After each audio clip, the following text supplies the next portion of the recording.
بالکل. ابھی آپ کو بتائیں گے کہ امریکی صدر ڈونلڈ ٹرمپ نے آتے ہی صدارتی حکم ناموں کی بوچھاڑ آپ کو پتہ کر دی ہے. آرڈیننسز پہ آرڈیننسز یہی نہیں، سابق صدر جو بائیڈن کے دور میں 78 حکم نامے منسوخ بھی کیے ہیں انہوں نے. Mark Zuckerberg, Elon Musk, Jeff Bezos, دیگر ٹیکنالوجی جائنٹس بھی ان کے ساتھ ساتھ کندھے سے کندھا ملائے. گوگل والے سندر بھی سب ان کے ساتھ نظر آئے. فرنٹ رو جسے کہتے ہیں نا، ان کی اس سے ان لوگوں سے سجی ہوئی ہے. جب فیشن شوز ہوتے ہیں نا تو جو فرنٹ رو پہ بیٹھتے ہیں ان کو فروورز کہتے ہیں. تو یہ فروورز تھے اس انوگریشن. اچھا جی، کہا جا رہا ہے کہ آنے والے دنوں میں ڈیجیٹل آزادی اور اظہار رائے کی معاملات میں امریکی پالیسیوں کے دنیا بھر میں اثرات ہوں گے. ڈونلڈ ٹرمپ مخصوص سفارتی انداز کے بجائے جارحانہ انداز میں آگے بڑھ رہے ہیں. اس کا ایک نمونہ تو ہم نے آپ کو پچھلے گھنٹے میں دکھائی دیا نا کہ وہ سروس ہوئی تھی چرچ میں. ہاں بالکل، اس میں جارحانہ ان کا ری ایکشن تھا.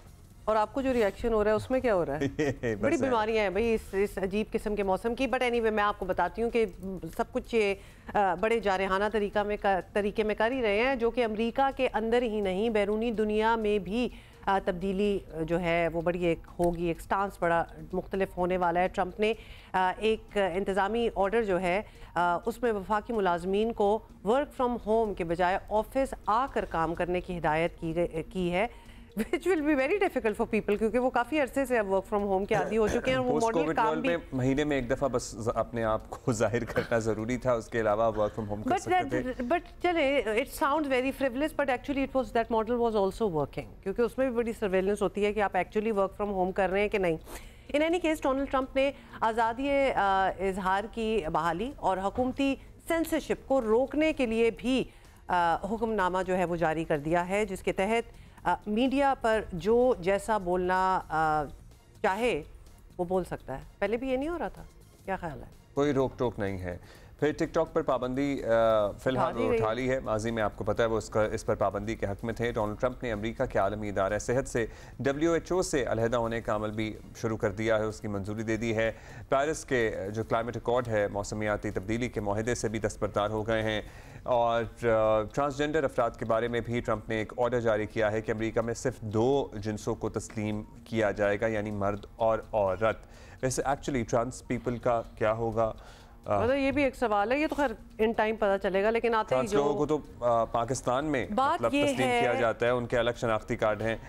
سو ان کی کیا آئیڈینٹی ہوگی؟ بات یہ ہے کہ چونکہ ان کو اتنا پاپولر ووٹ ملا ہے ٹرمپ کو، اور وہ اتنے وعدے اپنی کیمپیننگ میں کر چکے تھے کہ ان کو اب now he had to do this and perhaps he also feels this way. پھر سب سے بڑا جو انہوں نے کام کیا وہ کیپٹل ہل فسادات میں ملوث تقریباً 1600 افراد کے لیے معافی اور سزا میں کمی کا انتظامی حکم نامہ میں انہوں نے جاری کر دیا ہے. اپنی کیمپین میں بارہا بتاتے رہے، لیکن اتنے بڑے پیمانے پر اور بڑی میجر سزائیں جن کو ہوئی تھیں ان کو بھی معاف کر دیا گیا ہے، جس کے بعد امریکی عدالت نے انتہائی دائیں بازو کے انتہا پسندوں کو رہائی دینا شروع کر دی ہے، جس میں پراؤڈ بوائز اور دیگر لوگ بھی شامل ہیں. بلکہ یہ اوتھ کیپرز وغیرہ کو تو مطلب بالکل بہت سے پرومیننٹ نام جو وہاں گردش کر رہے تھے اور جن کو بھی ہوئی تھی. اینی وے جی، صدارتی حکم نامے کے بعد مقدمہ بھی ختم کر دیا گیا ہے ان سارے لوگوں کا. They are scot free, they can go. اور پھر وہ جو کل آپ نے شاہ زیب خانزادہ کے پروگرام میں بھی دیکھا تھا، جو غیر قانونی یہودی سیٹلرز ہیں، اسرائیلی سیٹلرز ہیں، ان پہ جو قدغنیں تھیں وہ بھی انہوں نے اسی آرڈیننس کے تحت اٹھا لی ہیں. اچھا چلیں آج ذرا سمجھتے ہیں ان ساری چیزوں پہ بات کرتے ہیں. ڈیجیٹل رائٹس ایکسپرٹ ہیں، سیکریٹری جنرل اقوام متحدہ کے آرٹیفیشل انٹیلیجنس ایڈوائزری گروپ کی رکن بھی ہیں. نگت داد ہمارے ساتھ ہیں. نگت، کیا حال ہے آپ کا؟ نگت، جس طرح یہ اتفاق رائے پایا جاتا ہے کہ ٹرمپ کے بعد دنیا کی اکانومی، سیاست وغیرہ پہلے جیسی نہیں رہیں گی، وہیں یہ بھی کہا جا رہا ہے کہ ڈیجیٹل دنیا میں بھی بڑی تبدیلیاں آئیں گی، تو آپ کو کیا لگ رہا ہے؟ بالکل، دیکھیں ٹرمپ کے آنے سے ہم پہلے سے بہت سی باتیں سن رہے تھے کہ اکانومی میں تبدیلی آئے گی، اور جو ٹرمپ کا نعرہ بھی ہے ود ریگارڈز ٹو کہ میک امریکہ گریٹ اگین، ماگا، تو اس میں آف کورس امریکہ اور امریکن لوگ اور اکانومی اور اس پہ زیادہ زور دیا گیا ہے. بٹ اس کے ساتھ ساتھ ہم یہ بھی دیکھتے ہیں کہ دنیا میں جو سوشل میڈیا پلیٹ فارمز استعمال ہو رہے ہیں، ٹیکنالوجی کا استعمال ہو رہا ہے، ایون AI جو ہے وہ اس کا جو آغاز یا شروعات ہے وہ امریکہ سے ہوئی ہے، اور ابھی بھی ان کی جو بنیاد ہے وہ امریکہ میں ہی ہے. اس وجہ سے پوری دنیا کے جو ممالک ہیں انکلوڈنگ یورپ ان کو ریگولرائز کرنے کی کوشش کرتا رہا ہے، کیونکہ امریکہ نے ان کو ریگولیٹ نہیں کیا. تو یوں لگتا ہے کہ جو ساری کوششیں ابھی تک اکاؤنٹیبلٹی کی ہوئی تھیں اسپیشلی اراؤنڈ ٹیکنالوجی ایمرجنگ ٹیک اور پلیٹ فارمز وہ ریورس ہوں گی، اور ٹرمپ کے ساتھ مل کے جو ٹیک سی ای اوز ہیں وہ بھرپور فائدہ اٹھائیں گے کہ کس طریقے سے یہ امریکن کمپنیز جو ہیں یہ ان پہ کوئی لاز جو ہے وہ لاگو نہیں ہوتے باقی دنیا کے. یہ بتائیے گا کہ ٹرمپ کے ساتھ پہلے دن جو لوگ کھڑے نظر آ رہے تھے وہ ٹیک جائنٹس ہی ہیں، ٹویٹر، فیس بک، امیزون، گوگل وغیرہ وغیرہ سبھی لوگ تھے جن کا ڈیجیٹل دنیا کی آزادیوں، فیک نیوز کے خاتمے، اظہار رائے کے حقوق کے معاملات میں مرکزی کردار ہو سکتا ہے. کیا اس ڈپارٹمنٹ میں آپ کو کوئی ریڈیکل تبدیلی آتی ہوئی نظر آنے والی ہے؟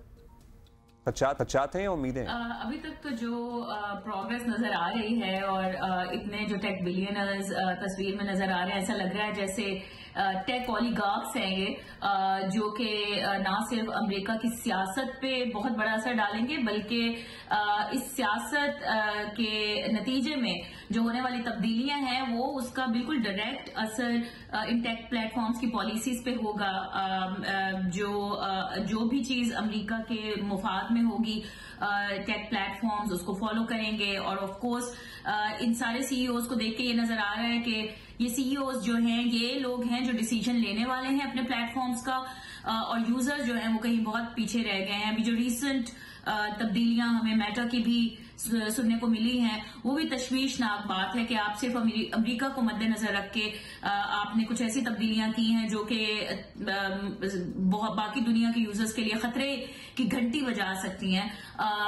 لیکن ان سب تمام لوگوں کو ایک جگہ اکٹھا دیکھ کے مجھے لگتا ہے ہم سب کو پریشان ہونا چاہیے کہ ہمارے لیے آئندہ آنے والے وقت میں کیا رکھا ہے اور کس طریقے سے یہ پلیٹ فارمز بہیو کریں گے مس انفارمیشن کے حوالے سے یا ڈس انفارمیشن کو ڈیل کرنے کے حوالے سے، یا جو جینڈر ہراسمنٹ ہے ان پلیٹ فارمز پہ اس کو یہ کیسے ڈیل کریں گے. اور اب تو نعرہ بھی یہی ہے کہ فری اسپیچ کو ہم نے پروٹیکٹ کرنا، تو اس فری اسپیچ کی مد میں باقی کس کس چیز کی قربانی دی جاتی ہے. مجھے لگتا ہے کہ باقی دنیا کے لوگ جو ہیں وہ اس کا شکار ہوں گے. سر یہ آپس میں بھی بڑی کمپیٹیٹیو ہے، بڑے بڑے نام جو سارے کھڑے تھے، مطلب اٹس ناٹ ایز اف کہ یہ سارے بڑے بیسٹ آف فرینڈز ہیں، تو it's a very competitive industry. اور سو لیٹس سی اس انداز میں آگے کیا ہوتا ہے. نگہت فائنلی یہ بھی بتائیے گا کہ آرٹیفیشیل انٹیلیجنس کے معاملات پر بائیڈن انتظامیہ کافی سنجیدہ بھی تھی، ریگولیشن کی طرف بھی کام ہو رہا تھا، لیکن ٹرمپ نے آتے ہی بتا دیا ہے کہ وہ اسے کوئی اتنا بڑا ایشو نہیں سمجھتے.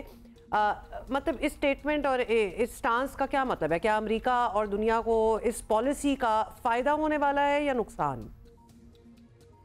جو بائیڈن ایڈمنسٹریشن تھی انہوں نے کافی زیادہ کام کیا تھا اے آئی کے حوالے سے، اور خاص طور پہ اے آئی سے ہونے والے جو ہارمز ہیں ان کو ایڈریس کیا، انوویشن کی بھی بات کی. تو اے آئی کا جو ایگزیکٹو آرڈر آیا تھا اس پہ بڑا انہوں نے ڈیپ ایک کام کیا تھا، بڑا پروگریسو سالڈ کام تھا. اب ٹرمپ کے آنے سے سب سے بڑا خدشہ تو یہ ہے کہ آج جس طرح کافی زیادہ ایگزیکٹو آرڈرز انہوں نے نکالے ہیں اور لگتا ہے کہ اب آنے والے دنوں میں یہ کافی اس طرح کے ایگزیکٹو آرڈرز نکالیں گے جس میں جو پروگریسو کام ہوا ہے ٹیکنالوجی کو اکاؤنٹیبل ٹھہرانے کا اس کو یہ ریورس کر دیں گے. تو خدشہ یہی ہے کہ ٹرمپ کی پالیسی میں جو اے آئی کو اکاؤنٹیبل ٹھہرانا ہے یا اے آئی کی جو گورننس ہے اس کو اسٹیبلش کرنا ہے اس کو ختم کر دیا جائے گا.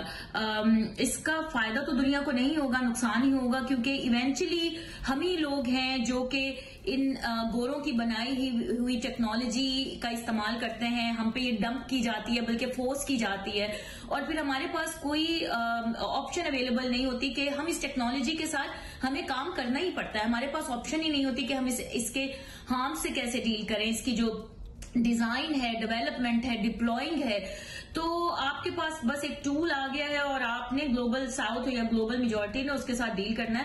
تو مجھے یہ لگتا ہے کہ یہی ان کی پالیسی ہوگی، اور اس سے دنیا کو انوویشن تو ایک ہے فائدہ ہوگا، لیکن اب یہ ہے کہ ہم لوگ کتنے تیار ہیں، ہماری حکومتیں کتنی تیار ہیں امریکہ کی پالیسیاں جو ہیں ان سے نبرد آزما ہونے کے لیے. اور خاص طور پہ جو ٹیکنالوجی سے ریلیٹڈ ہے، ہمیں صرف انوویشن کو صرف نہیں دیکھنا ہے بلکہ ہمیں یہ دیکھنا ہے کہ جو اس ٹیکنالوجی کے ہارمز ہیں جو ہماری سوسائٹی پہ ہونے ہیں، کیا ہم اس کو ایڈریس کرنے کے لیے تیار ہیں یا نہیں ہیں. ہم تو کسی چیز کے لیے بھی تیار نہیں ہوتے، چیزیں تو ہو ہی جاتی ہیں ہمارے ساتھ. ٹیکنالوجی میں آپ کو پتہ ہے ہمارے جو ایون پاکستانی ڈیولپرز ہیں یا ساؤتھ ایشین ہے، ان کا بھی بڑا کردار رہا ہے. مطلب وہ دنیا کی ان ٹیک جائنٹس میں بڑی اہم امپورٹنٹ پوزیشنز میں ہیں. گوگل کے سی ای او، سو ضروری نہیں ہے کہ سارے گورے ہوں اور انہوں نے ہم پہ ٹیکنالوجی بنا کے تھوپ دی ہو. Okay, Nigat, thank you. It's nothing to do with Gora or not Gora.